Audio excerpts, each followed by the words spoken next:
And joining us on What Now to discuss the challenges ahead the new Brazilian president is global affairs analyst Nweke. Good to have you join us. Thank you, Precious, for having me. Happy New Year. Happy New Year to you. Let's begin with this. This is the third time that Luiz Inácio Lula da Silva will be the president of Brazil. What do you think will be different this time when you compare how polarized that the country is now compared to when he was first president? And what do you think that Brazilians should expect from his presidency?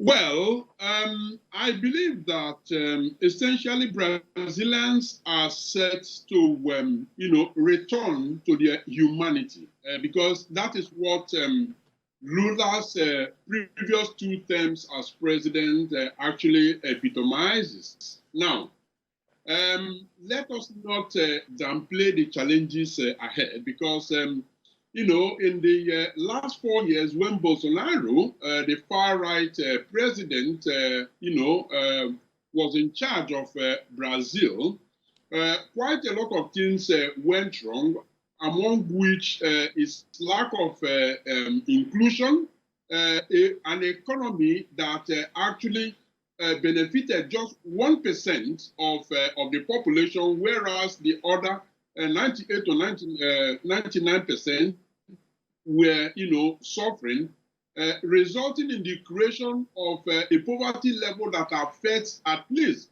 half of the Brazilian population.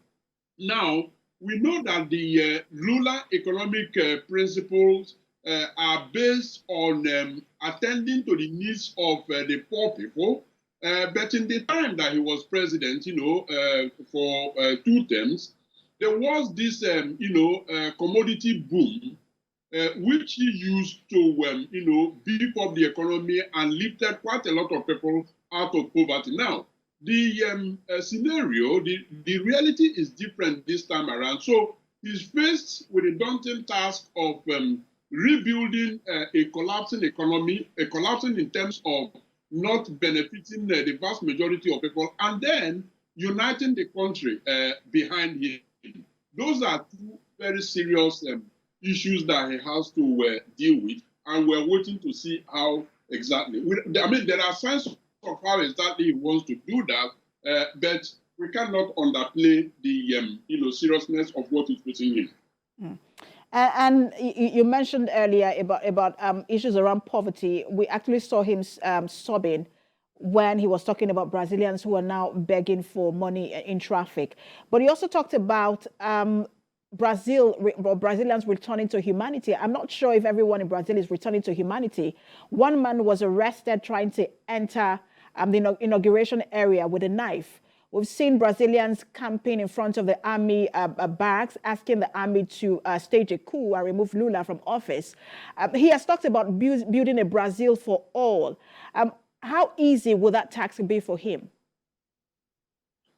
It is a daunting task. It's certainly not going to be easy. But of course, there are a few things that we already know. For a start, he formed a government, very speedily. And unlike what had happened in Brazil in the past, Brazil is a black majority country, yet in the leadership of the country, they aren't, as much blacks as one would expect.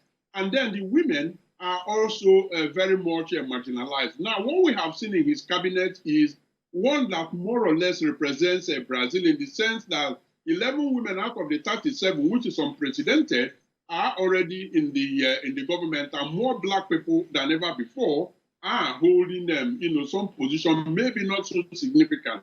So in the area of inclusion, we have seen, a good start that he has made. But also, based on his, pronouncement so far in terms of policy, we know that he's going to cut down on the size of government because public spending in Brazil is just so much. Politicians are paid so very much, and all sorts of fringe benefits are attached to it. So that means that there isn't much more money left to take care of the needs or the basic needs of the common man. He is already getting rid of that by reducing the size of governance so that more money will be freed out to help people who need those help. So you see, I can go on and on with examples of, lean structure that he's putting in place to be able to free up money so that those who need the most will get them. And unlike Bolsonaro's regime,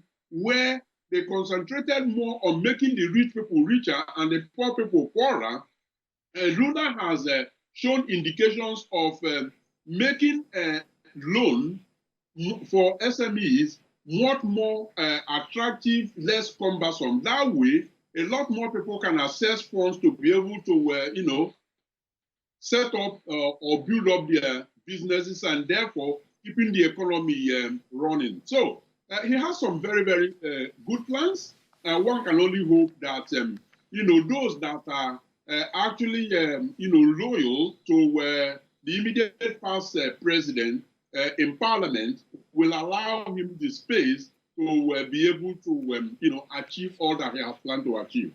Mm. Well, we have our eyes on events in Brazil. We'll see how things play out. Thank you so much for talking to us, as always. Global Affairs Analyst, Collins Nweke. Thank you for having me.